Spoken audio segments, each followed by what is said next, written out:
Yeah, thank you for joining us this afternoon.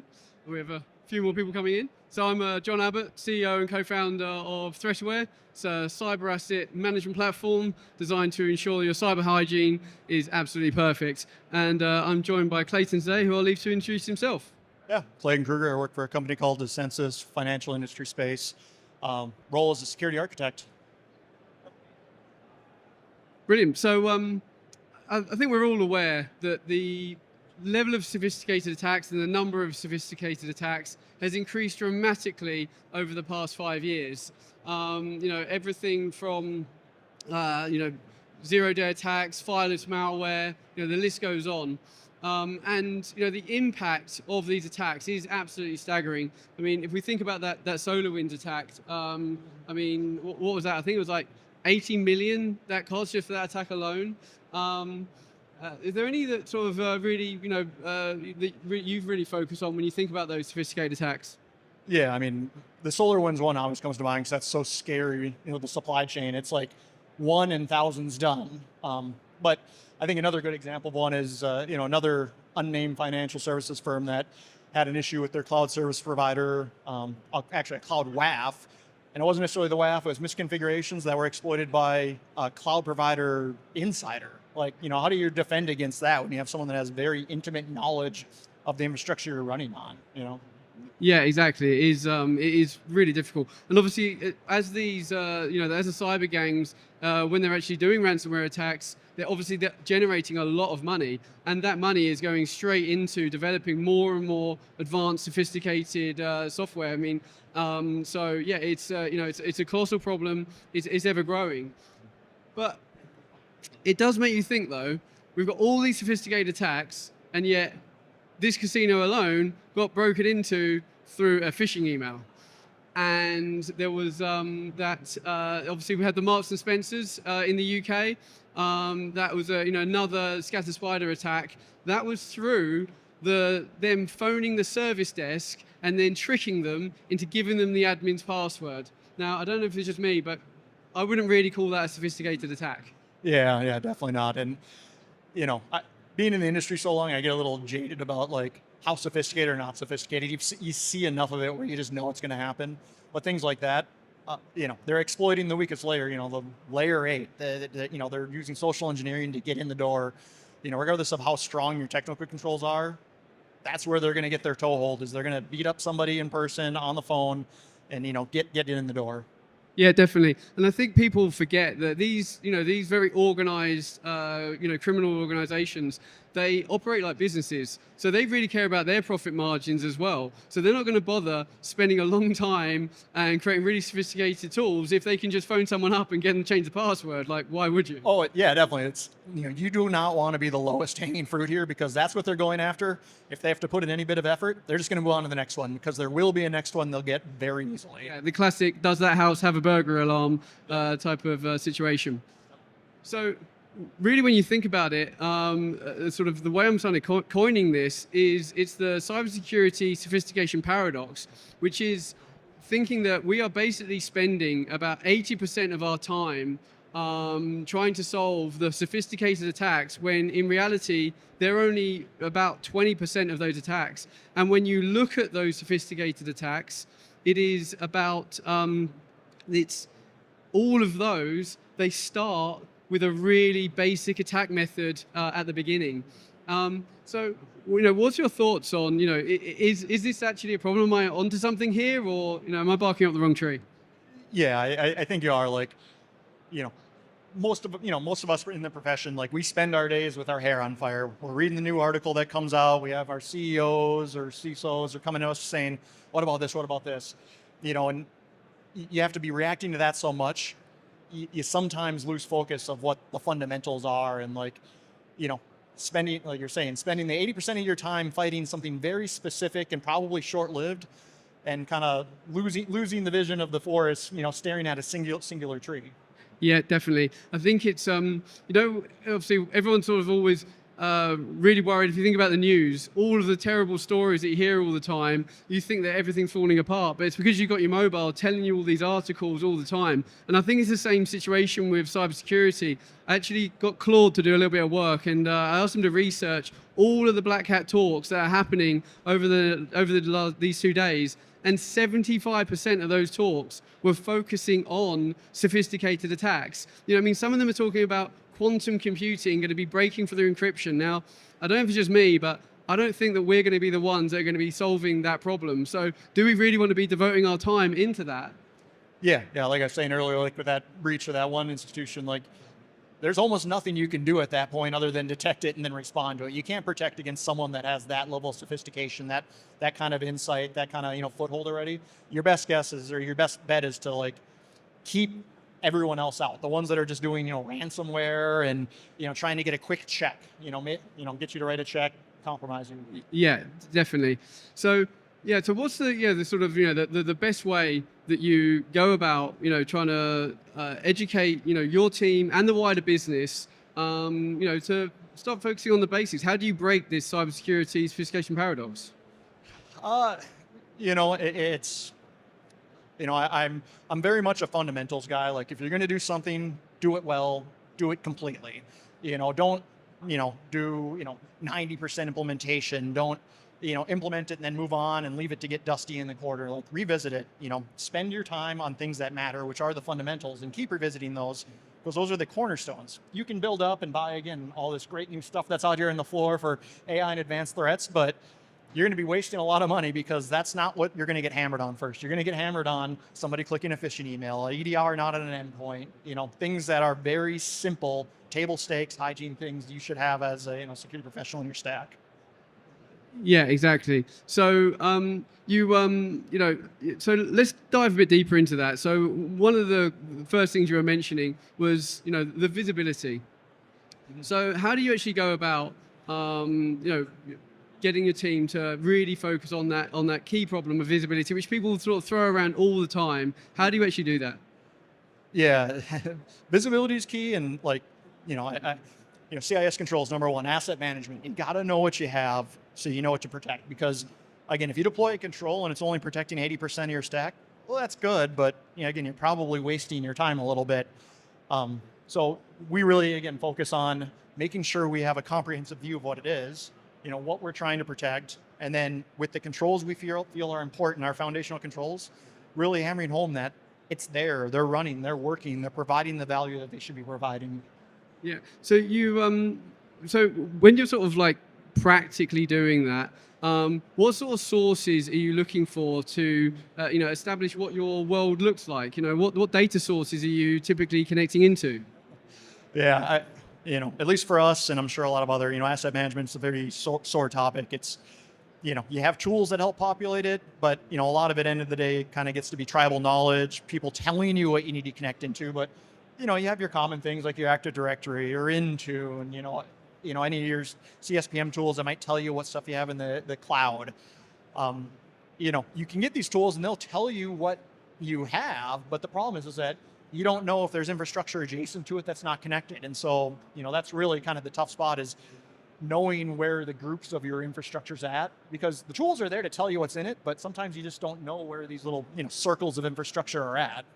Yeah, I mean, I'm still surprised nowadays, the number of people that I speak to, that they're solely relying on Intune to detect all of their devices. They literally use that as their source of truth. But obviously, if Intune hasn't been deployed, or if Intune has a fault, then you've got a huge, huge gap there. And I know we were talking earlier about the sort of how complex and ever-changing environments are. Mm-hmm. So, I mean, what situations can you think of where Intune wouldn't even be applicable? Yeah. Like the example I gave was, as much as we pound home and say 100%, we get a tool, it's implemented, things are going to crop up that are conscious business decisions or changes we make, but then you don't again revisit to say, hey, should we have had EDR on those? Should we have had scanning agents on those? Because they're just oversights. BYOD is like an example, like to what you want to cover and how you identify where it's at. That one's kind of a tough one. Putting stuff out in the cloud, like you try to have these very thin images and reduce your attack surface, but you kind of like well, should we put an agent on that? I don't know. And then you revisit it later and it's like, why wasn't it there? Back to the fundamentals. If it's there, it exists, cover it.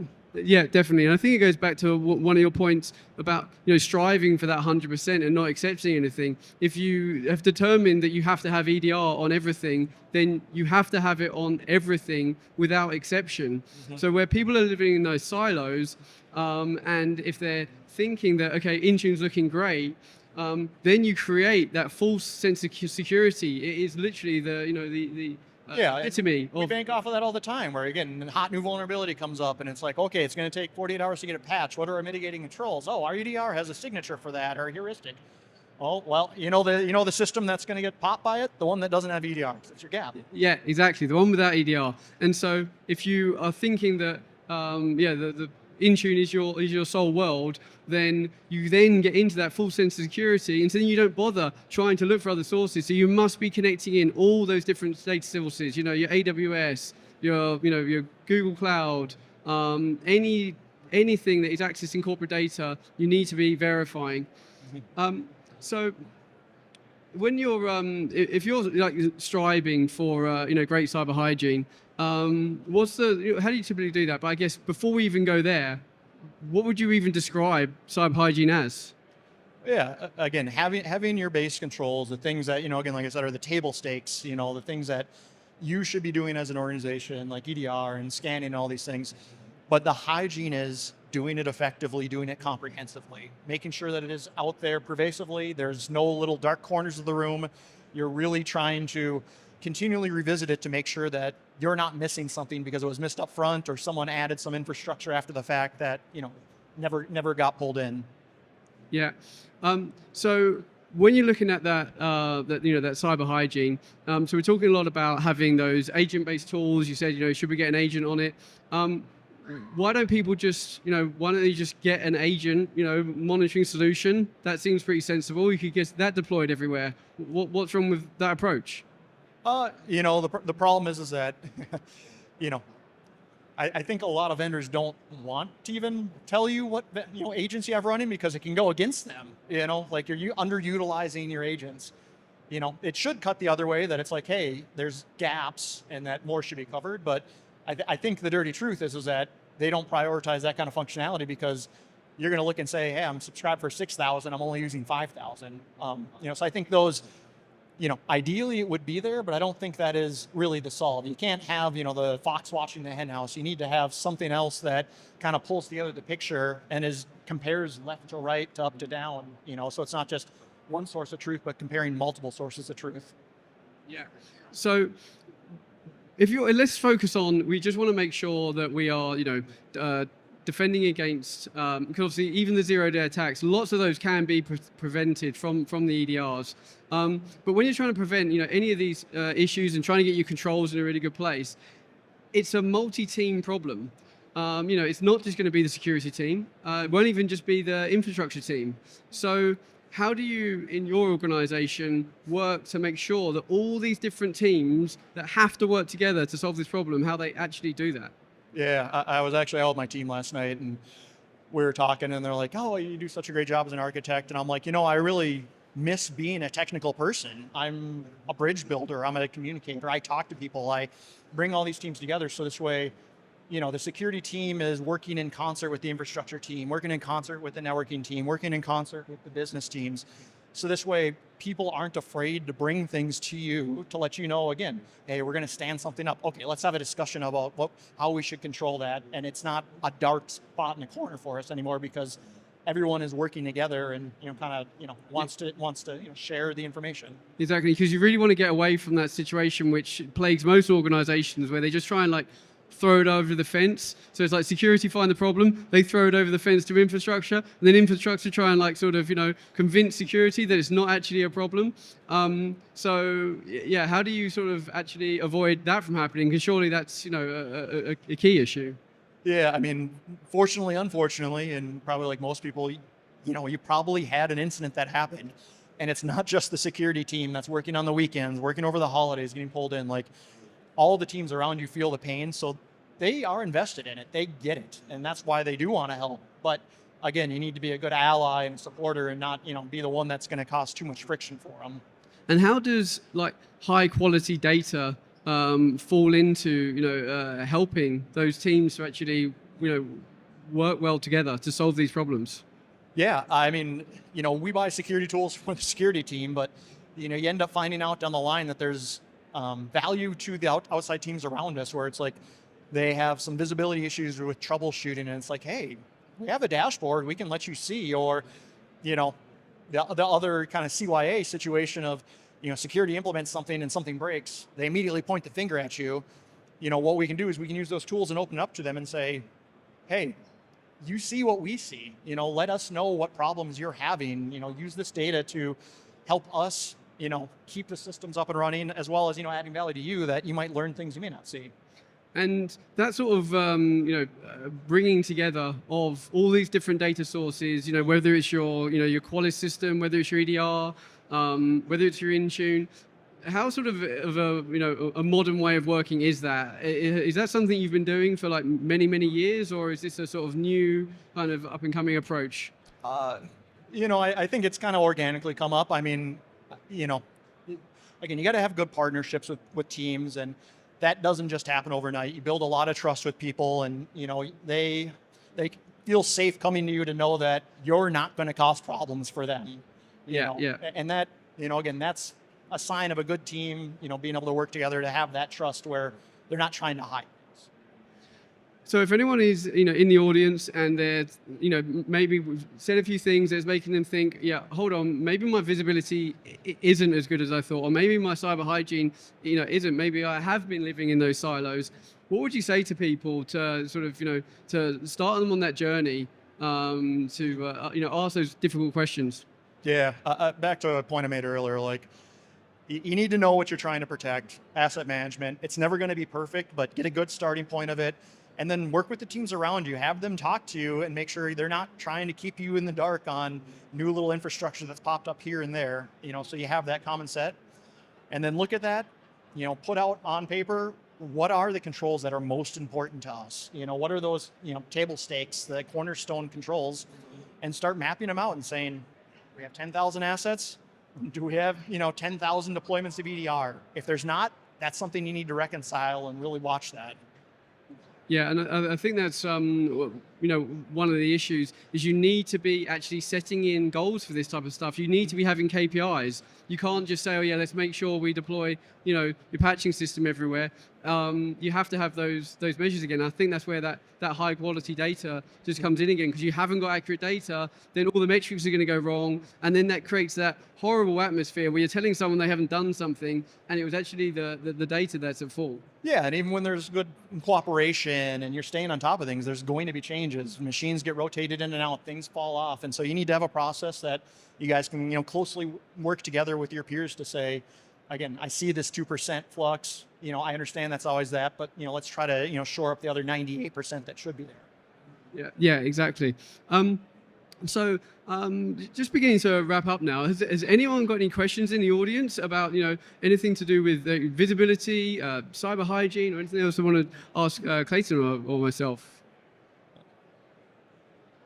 Well, no takers, shy crowd. No, fair. Yeah, I was going to say, we talked about the paradox. Does anyone disagree with that? The 2080, like, are we concentrating too much effort on the 20%? Agree, disagree? Yeah, no one's bold enough. Well, yeah, thank you very much for your time, Clayton, and thank you for everyone for attending today. If anyone is looking for an agentless cyber asset management platform that can instantly find every single device that's accessing corporate data, then please do head over to the ThreatAware stand. So it's 5921. So yeah, I'd love to give you a demo of that. And yeah, thank you all for your time. Yeah, thanks, everyone.